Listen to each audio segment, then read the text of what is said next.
Historia Podcast. Tanya dong. Assalamualaikum warahmatullahi wabarakatuh. Halo kawan-kawan semua, balik lagi di Historia Podcast. Tanya dong, ya tanya aja, karena kamu semua bisa nanya segala hal yang berkaitan dengan pembelajaran sejarah yang ada di sekolah kamu. Dan pada kesempatan kali ini spesial, kita mendatangkan seorang narasumber, bintang tamu yang akan sangat membantu kita pada pembahasan kali ini. Karena materi yang akan kita bahas kali ini adalah mengenai asal mula kolonialisme dan imperialisme di Nusantara, di Indonesia kita tercinta. Adapun yang akan kita titik beratkan pembahasannya adalah mengenai yang pertama, apa sih itu kolonialisme dan imperialisme, kemudian apa saja faktor-faktor yang menyebabkan orang Eropa, orang Barat sana bisa sampai ke Indonesia dan akhirnya terjadi nanti yang namanya penjajahan hingga kita bisa menjadi negara yang merdeka hingga sekarang. Nanti silakan tanya di WA yang sudah kita cantumkan sebelumnya dan kita akan bacakan pertanyaan terpilih berkaitan dengan pembahasan kali ini. Let's go! Baik, selamat datang buat Profesor Eki Stanford Budiman, MPD MHum SHZ. Ya, benar Pak? Oh ya, betul. Oh ya, terima kasih Pak atas kehadirannya. Sedang sibuk apa Pak belakangan hari ini? Ya, sekarang lagi sibuk baca buku konspirasi sama nge-gym Mas. Ya, begitulah. Suara dalam hati, apa? Tidak mungkin. Bukankah itu bukuku yang selama ini hilang? Lagian, dia juga suka nge-gym. Mana mukanya lebih glowing lagi. Sebel. Oh, iya Pak. Keren sekali Bapak. Ya, kalau begitu langsung saja ya teman-teman, tanpa basa-basi karena yang basi itu gak enak ya. Jadi Pak, sudah ada masuk pertanyaan dari Sobat Historia kita. Pertanyaan yang pertama itu Assalamualaikum Historia Podcast. Waalaikumsalam. Mau nanya nih, apa sih perbedaannya antara kolonialisme dan imperialisme? Kayaknya hampir mirip-mirip sama gitu artinya. Sama satu lagi, merkantilisme itu apa ya? Apakah berhubungan dengan kolonialisme dan imperialisme tadi? Makasih, katanya. Begitu katanya, Pak. Mungkin silahkan untuk dijawab langsung. Dipersilahkan. Begitu ya. Sebelumnya Bapak ucapkan terima kasih atas pertanyaannya yang sangat bagus dari teman-teman. Langsung aja kiranya kita bahas dan silakan untuk perhatikan slide yang sudah Bapak siapkan berikut ini. Kawan-kawan Historia Podcast, jadi pertanyaan yang pertama tadi adalah apakah kolonialisme dan imperialisme itu berbeda, Pak? Sebelum kita mengetahui apakah berbeda atau tidak, kita harus tahu pengertian kolonialisme dan imperialisme secara lengkap. Jadi kolonialisme atau colonialism itu adalah paham yang bertujuan untuk menguasai daerah atau bangsa lain untuk memperluas wilayah kekuasaannya dengan menjadikannya daerah koloni. Maksud koloni di sini teman-teman adalah dengan membawa rakyat atau penduduk mereka di negara asal mereka atau motherland ke tanah jajahan mereka yang baru dengan maksud untuk menjadikan tanah jajahan itu sebagai tanah air kedua mereka.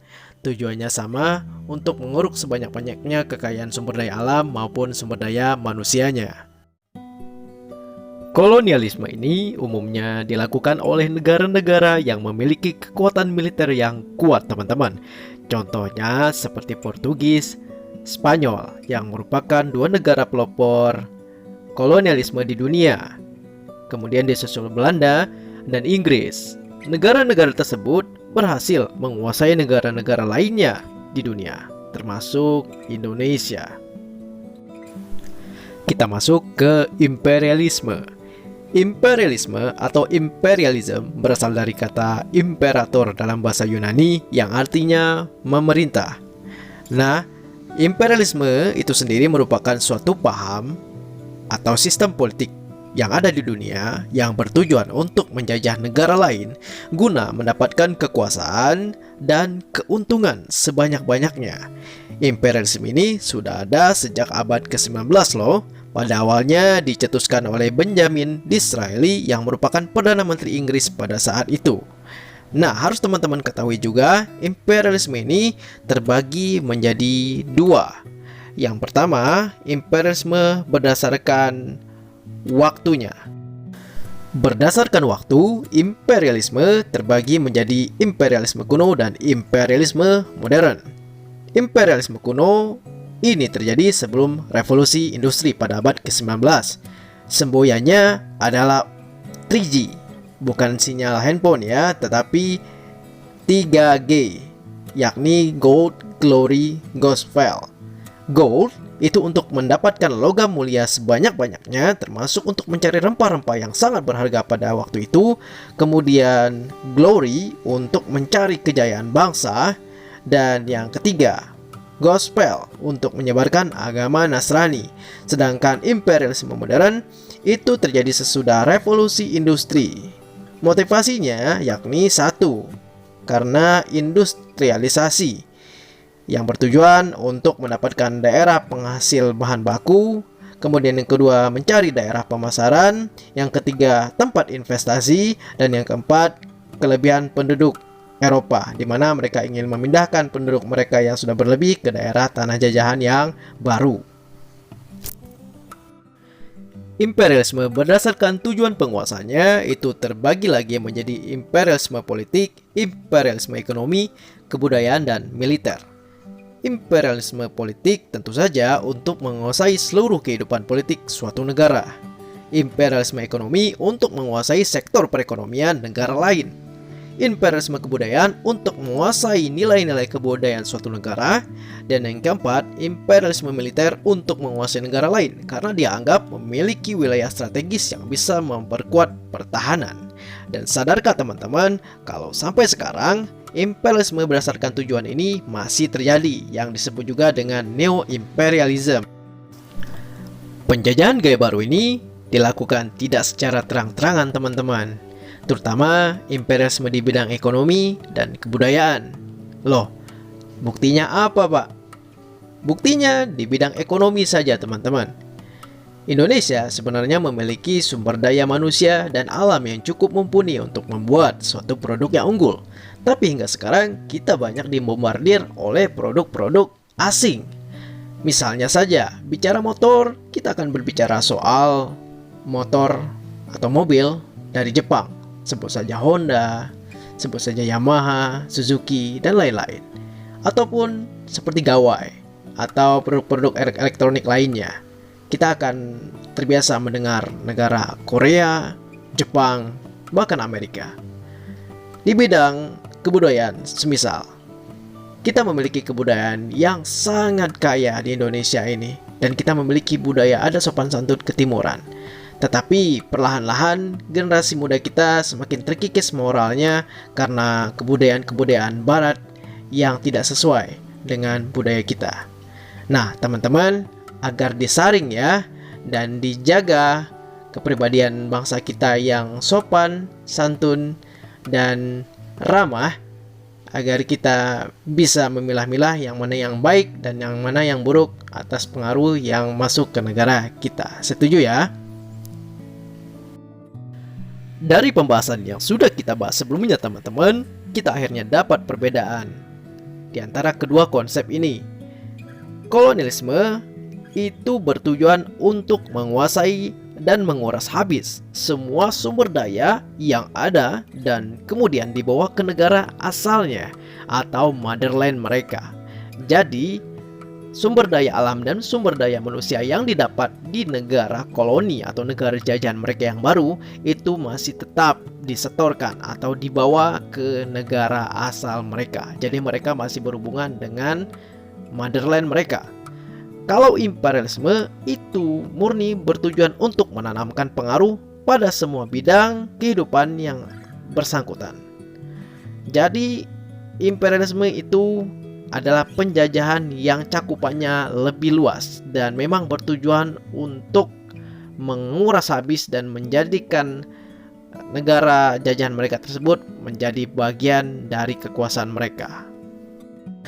Nah, kalau tidak salah, tadi ada pertanyaan lagi kan, apa itu merkantilisme dan apakah berhubungan dengan kolonialisme dan imperialisme? Jawabannya iya sekali. Kenapa? Kita bahas dulu pengertian merkantilisme. Jadi singkatnya, merkantilisme ini adalah sebuah paham atau kebijakan politik dan ekonomi dari negara-negara imperialis dengan tujuan untuk memupuk kekayaan yang berwujud logam mulia sebanyak-banyaknya. Kenapa? Karena logam mulia itulah yang menjadi standar ukuran gengsi atau kejayaan suatu negara pada abad pertengahan tersebut, teman-teman. Dengan adanya paham merkantilisme ini, membuat negara-negara Eropa tadi berlomba-lomba untuk mencari tanah jajahan baru, teman-teman. Mereka ingin mencari logam mulia tadi. Bisa emas, bisa perak, dan termasuk rempah-rempah. Masih ingat kan 3G tadi? Gold, yakni mencari kejayaan berupa logam mulia. Kemudian, dengan adanya merkantilisme ini, semakin aktifnya perdagangan tingkat internasional. Kegiatan perdagangan antar negara semakin gencar dan persebarannya hingga sampai Asia dan Afrika. Dan tentu saja, merkantilisme ini sangat berperan penting pada lahirnya revolusi industri di abad ke-19. Revolusi industri ini sangat penting, teman-teman, di mana kehidupan kita berubah dari yang tadinya kita lakukan secara manual beralih menggunakan mesin, baik ekonomi maupun kehidupan sehari-hari. Yang dimana mesin pertama ditemukan adalah mesin uap yang ditemukan oleh James Watt. Paham ya, teman-teman? Mudah-mudahan paham. Kalau tidak paham, silahkan cari sendiri, karena rasa keingintahuan itu adalah rasa yang mencerdaskan Anda sendiri. Baik teman-teman, mudah-mudahan sudah cukup jelas ya. Dan oh ya Pak, ada pertanyaan yang terakhir, ini pertanyaan yang kedua. Jadi pertanyaannya adalah, Assalamualaikum Historia Podcast. Mau nanya, kemarin kan saya di kelas nanggapin materi dari guru saya, namanya Pak Eki, hehehe. Loh kok sama kayak nama bapak ya? Jangan-jangan bapak nih. Katanya rempah-rempah di Indonesia itu berkah ya, luar biasa bagi bangsa. Saya sanggah. Ah, tidak juga. Itu petaka karena rempah-rempah kita, karena rempah-rempah juga kita kan jadi dijajah. Terus beliau tanya balik dan malah ngasih saya tugas. Katanya yakin, apakah hanya rempah-rempah saja yang menjadi faktor utama penjelajahan samudera orang Eropa, dan apakah rempah-rempah jadi sumber masalah? Tolong ya Historia Podcast, soalnya kalau jawabannya kurang memuaskan nanti pertanyaannya ditambah lagi sama beliau. Terima kasih, salam Historia, begitu katanya. Silakan Pak untuk ditanggapi dan dijawab. Oh ya, terima kasih, pertanyaan yang sangat menarik. Tapi kok emang bisa sama ya nama gurunya dengan nama saya? Jangan-jangan itu murid saya si Bambang yang kemarin saya tanya di kelas. Tapi whatever lah, siapapun itu, bilang sama guru kamu kalau rempah-rempah bukan menjadi biang kerok utama terjadinya penjajahan di Nusantara tercinta. Ada beberapa faktor yang menyebabkan bangsa Eropa pada akhirnya menjelajahi dunia dan pada akhirnya melakukan penjajahan di tanah atau negara-negara tersebut. Faktor yang pertama ada yang namanya 3G yang kita bahas tadi. Seperti yang kita bahas, 3G itu singkatan dari gold. Mereka ingin mengumpulkan komoditi dan logam mulia sebanyak-banyaknya. Kemudian ada glory. Mereka ingin bertualang ke tempat-tempat baru untuk memperoleh kekayaan dan kejayaan. Dan gospel, mereka ingin menyebarkan agama mereka, ya, karena dilandasi juga oleh semangat perang salib di masa yang lalu. Kemudian yang kedua, ya ini yang tadi kita permasalahkan. Mereka ingin memperoleh rempah-rempah yang murah gitu. Ini termasuk juga ke dalam gold. Mereka ingin mencari rempah-rempah yang sangat berharga pada waktu itu. Bahkan saking berharganya rempah-rempah ini setara dengan emas.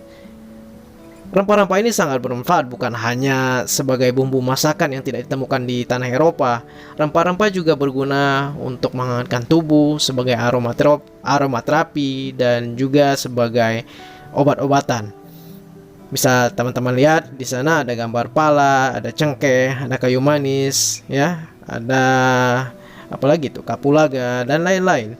Dan ini hanya ditemukan di Nusantara. Tepatnya yang paling terkenal adalah di daerah Maluku yang terkenal sebagai Pulau Rempah, Spice Island. Masalahnya, orang Eropa pada waktu itu tidak mengetahui bahwa rempah-rempah ini asalnya dari Indonesia. Mereka taunya rempah-rempah ini itu berasal dari India, karena pedagang yang menjual dan sampai ke pelabuhan yang menghubungkan dunia timur dan barat pada waktu itu, yakni Konstantinopel, adalah orang India. Sehingga mereka nanti berambisi untuk mencari benua atau daratan India, seperti itu.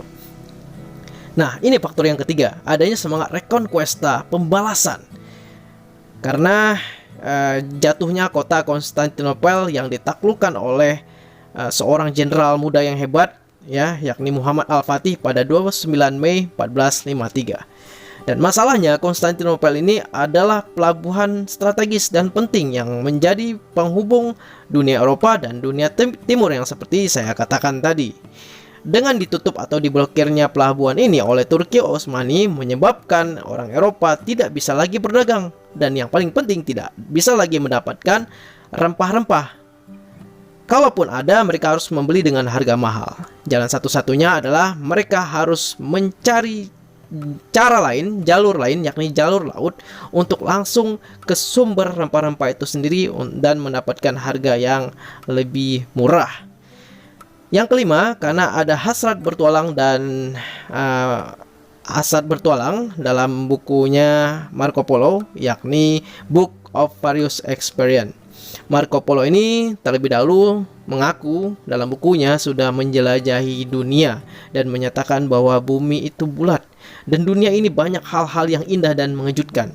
Sebab orang Eropa pada masa dulunya itu sangat terbelakang.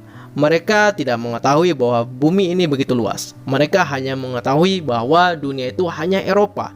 Sebab gereja yang diwakili oleh Paus waktu itu sangat keras menentang yang namanya pendapat-pendapat bahwa bumi itu bulat.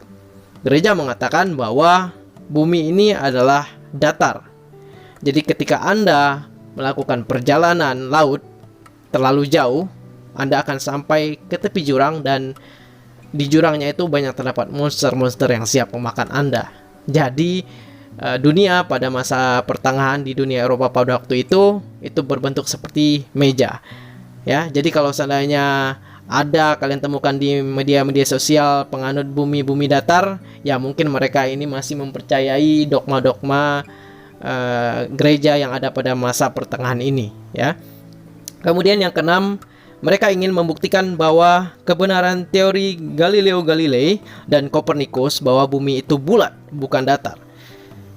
Galileo Galilei dan Kopernikus meyakini dan bersikeras bahwa bumi ini itu mengitari matahari, ya, atau teori heliosentris yang mereka kemukakan.